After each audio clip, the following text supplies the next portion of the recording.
नमस्कार दर्शकवृन्द, यो हो बेलडाङ्गी अनलाइन खबर। म तपाईहरुसँग छु।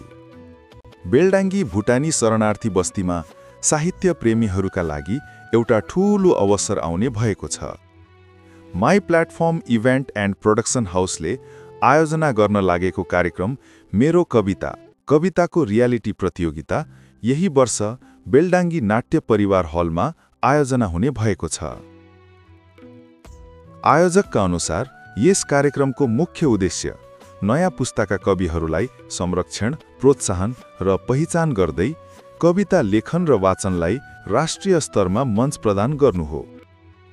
प्रतियोगितामा सहभागी हुन इच्छुक व्यक्तिले आफैले लेखेको र आफैले वाचन गरेको कविताको भिडियो पठाउनु पर्नेछ। भिडियोको समय कम्तीमा 2 मिनेटदेखि बढीमा 4 मिनेटसम्म हुनुपर्नेछ।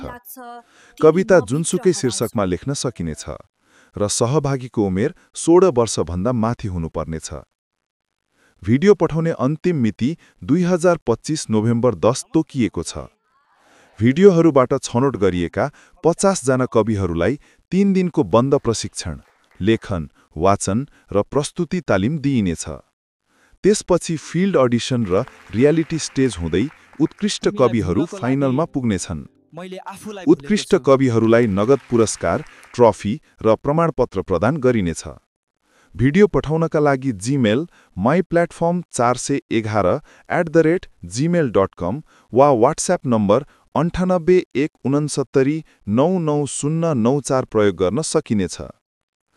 आयोजकको विश्वास छ, मेरो कविता, कविताको रियालिटी प्रतियोगिताले नयाँ प्रतिभा जन्माउनेछ र बेलडाङ्गीको माटोबाट पनि राष्ट्रिय स्तरका कविहरू उदाउनेछन्। यो खबरका लागि हेरिरहनुहोस् बेलडाङ्गी अनलाइन खबर। समाचारका लागि लाइक, शेयर र सब्स्क्राइब गर्न नभुल्नुहोस्।